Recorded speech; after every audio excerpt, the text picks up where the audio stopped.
জামাত প্রশাসন সাজাচ্ছে আপনি বলছেন, আপনি আবার নির্বাচনে যাচ্ছেন কেন? জামাত যদি প্রশাসন সাজায় তাহলে তো নির্বাচনে তার বিজয় সুনিশ্চিত। আসলে ঘটনা তা না। আসলে ঘটনাটা একটা নেগেটিভ তৈরি করা।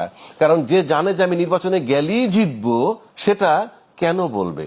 সেই কারণে বলতেছে যে জামাত প্রশাসন সাজাচ্ছে, জিতবে যেহেতু, যারা জিতবে জেতার, তারা ওই ন্যারেটিভ তৈরি করে নির্বাচন নিরপেক্ষ হইছে ওইটা বলার জন্যে, যে প্রশাসন যতই সাজাক না কেন নির্বাচন নিরপেক্ষ হইছে।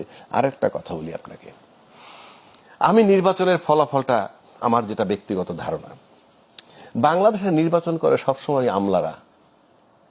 যত গল্প করেন, বাংলাদেশের নির্বাচন কমিশনের নিজস্ব কোনো ম্যান পাওয়ার নাই। এরা নির্বাচনের সময় প্রশাসনের যে লোকগুলো সেগুলোই তাদের অধীনস্থ হয়, এবং তারা কারা? নির্বাহী প্রধানের অধীনে থাকে, অর্থাৎ প্রধানমন্ত্রীর অধীনে থাকেন সেই লোকগুলো। আচ্ছা, এইবার আসেন, বাংলাদেশে যে নির্বাচনগুলো কন্ডাক্ট করছে সব কিন্তু আমলারা।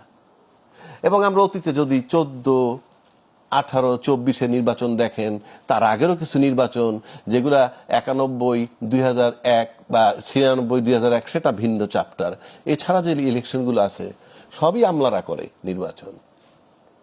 এবং আপনি যদি দেখেন আঙ্গুল ফুলে কলা গাছ কারা হইছে, আপনি জরিপ করে দেখবেন আনুপাতিক হারে 18 কোটি লোকের মধ্যে আমলা কতজন, সেই রেশিও মোতাবেক বাংলাদেশের হাইয়েস্ট লেভেলের সুবিধা কতজনে নিছেন। যেমন ধরেন রাজুকের গুলশানের প্লট, রাজুকের অমুক জায়গার প্লট, কিংবা রাজকীয় গাড়ি, এগুলো সব আমলারা এই সুবিধাগুলো নিছে।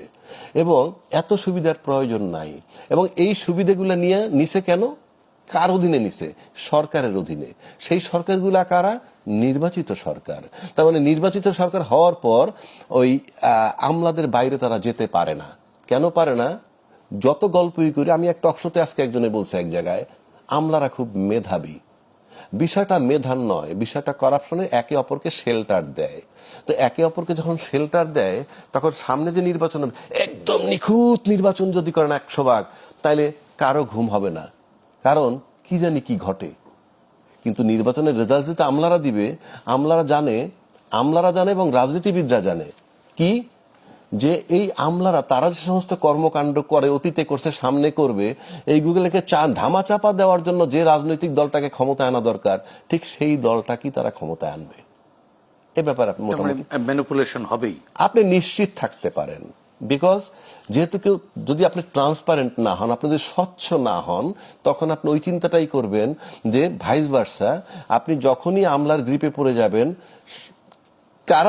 কারা ক্ষমতা আসলে পরে আমলারা সেফ থাকবেন, সেফটি জোনে থাকবেন, এইটা আমলারা খুব ভালো জানেন। তার মানে হচ্ছে আমরা যে এত আকাঙ্ক্ষা নিয়ে এই অন্তর্বর্তীকালীন সরকার এবং এই যে নতুন নির্বাচন কমিশন গঠন করা হলো, এদের অধীনে যে নির্বাচন বা যে ফলাফল বা যে বাংলাদেশ প্রত্যাশা করছি এখনো, সেই বাংলাদেশ আমরা পাবো না, আমি আশা করি না। খুব সুন্দর ভাবে আপনি তো একসময় আশাবাদী ছিলেন। আশাবাদী ছিলাম মানে কিরকম?